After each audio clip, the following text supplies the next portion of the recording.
Warisan zaman now. Teman-teman, kalau mendengar kata warisan zaman now ini satu hal yang menarik nih kalau menurut saya nih. Kenapa?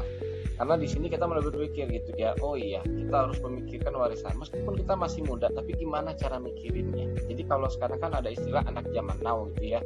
Nah, sekarang kita ada lagi nih istilah warisan zaman now. Kita bahas dulu nih, teman-teman.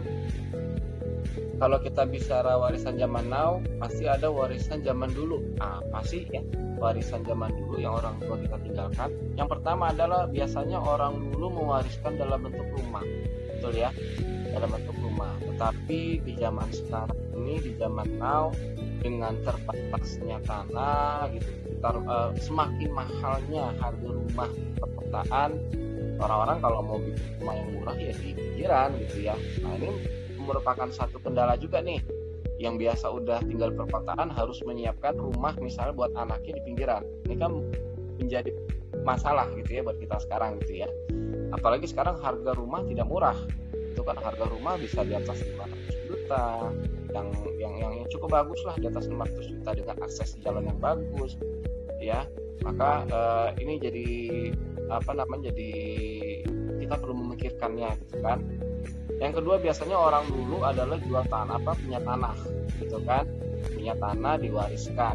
Tetapi teman-teman, kedua hal ini, rumah dan tanah, itu bukan merupakan warisan yang cukup mudah dipindahkan gitu ya. Kenapa?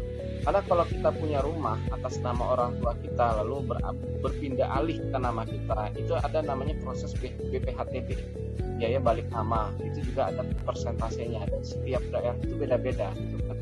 Nah, kita harus mempersiapkan juga tuh biaya BPHTB-nya. Lalu sama, tanah pun juga seperti itu. Tentu ada proses di notaris segala macam. Nah, itu juga merupakan salah satu bentuk warisan kalau orang sekarang bilang agak jelimet lah seperti itu kan. Nah, ada lagi orang mewariskan zaman dulu dalam bentuk bisnis atau usaha gitu ya. Tetapi teman-teman, dengan sekarang makin berkembangnya zaman, bisnis juga berubah. Sekarang banyak IT teknologi gitu kan. Nggak semua anak, bahkan kita sendiri mau nggak diwarisi misalnya bisnis toko gitu, atau misalnya diwarisin bisnis sebuah kantor gitu kan. Kadang-kadang passion orang tuh beda-beda, passion anak tuh beda-beda. Nah, jadi sekarang teman-teman atau bapak ibu gitu ya, ada nih bentuk warisan zaman now yang kita sebut dengan paper asset atau polis asuransi gitu ya. Ini lebih mudah teman-teman atau bapak ibu, karena ada keuntungannya membeli polis asuransi sebagai warisan zaman now. Yang pertama, kita bisa mempersiapkannya dari muda. Semakin mudah kita persiapkan, semakin murah kita bayar gitu ya. Tidak perlu uang besar pula kalau kita mempersiapkan polis asuransi. Polis asuransi bisa dibeli misalnya kita ingin uang pertanggungan 500 juta untuk anak kita aset warisan.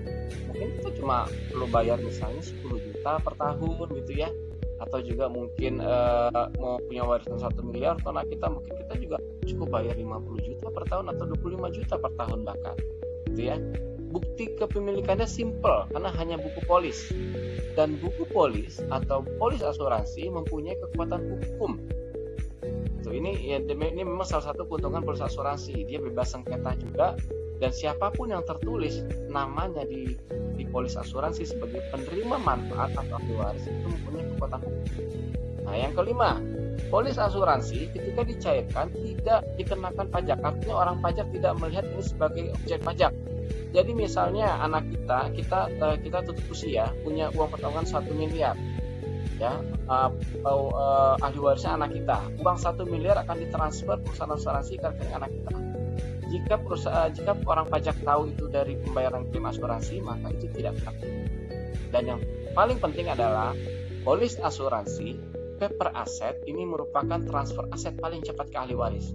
Jika dokumen lengkap setelah tertanggung meninggal, maka 14 hari kerja gitu ya, itu uang pertanggungan langsung diterima.